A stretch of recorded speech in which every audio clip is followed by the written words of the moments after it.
Sveiki draugai, trečioji dalis, paskutinė šio viso filmo ir dabar artėjom prie Norulių bunkerio, toj parodysim, kaip viskas čia atrodė. Tai viena iš svarbiausių pasipriešinimo sovietų okupacijai vietų Dzūkijoje. Tai yra atstatytas partizanų požeminis statinys, skirtas pagerbti kovotojų už Lietuvos laisvę atminimą.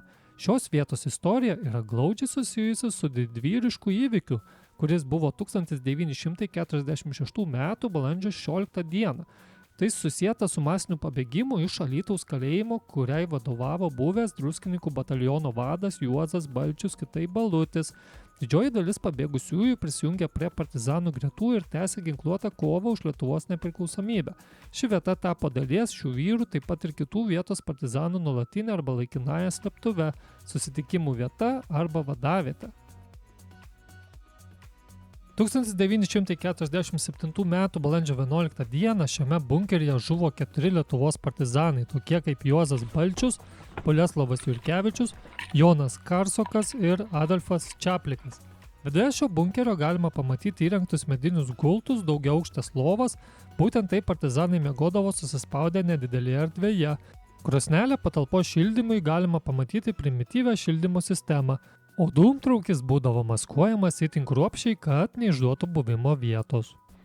Saulelė jau pabiški leidžiasi, reikia paskubėti, nes to ateis naktis, o čia va matot visokių iššūkių buvo trasoje ir medžių tokių nuvartytų, ir lyst reikėjo po jais, oi, čia daug visko buvo. Toliau beeinant buvo tokių tiesesnių kelių, bet vis tiek buvo su iššūkiais, nes buvo ir smėlio, ir nuokalnių, ir įkalnių, ko čia tik netrūko.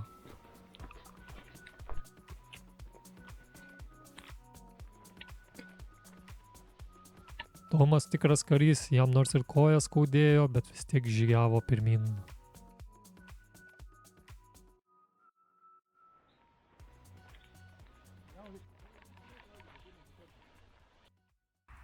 ...38 kilometras, finišas atrodė visai netoli, bet sparčiai temo ir tada atėjo naktis. Ir visai neužilgo atvažiavo ir organizatorius, nes noriai bendravo su mumis telefonu, jisai vis klausinėjo, kaip mums sekasi, kur randamės. Tai labai ačiū jam už tai ir įteikė mums diplomus ir sakė, eikit pagrindiniu keliu, neikit į miškus, nes paklysit naktį. O mes norėjom pilnos trasos ir mes užsispyrę, tai ėjom į miškus ir va, čia sekėm žymėjimus, ieškojom, biškį klaidžiojom, visko buvo, bet šiaip super nuotykiai. Ypatingai reikėjo žiūrėti labai, kas po kojom randasi, nes čia taip gali užkliūti. 40 km tai yra pagrindinis distancijos ilgis, tiek turėjo būti, bet su mūsų nuotykiais ir paklydimais tai dar tikrai ne pabaiga ir kad ir šioje vietoje ant medžio rodo rodiklės į kairę, Tomas ten ieško gilumoj ir galvojam, kur čia eit toliau ir pasirodo, čia ant kelio toliau buvo jau rodiklės, kurios rodė eiti plentą.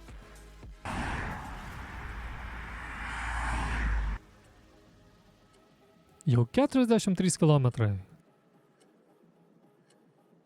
Valgom, vakarienė.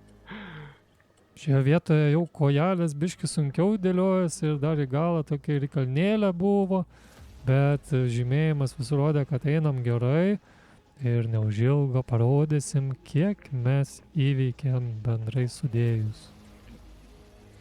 Tai matai, 10 valandų 30 minučių ėjom, įsivaizduoji, koks atstumas, žiaurus. Ėjimo 10:30, įsivaizduok.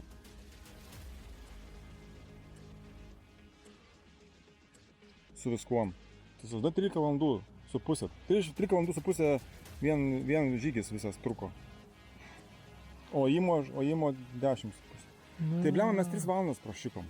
Tai reziumė gavosi 46 km visų šitų nuotykių, visos šitos mūsų kelionės, bet tikrai nesigailiu, buvo tikrai fainai, visko buvo, visko reikia gyvenime patirti.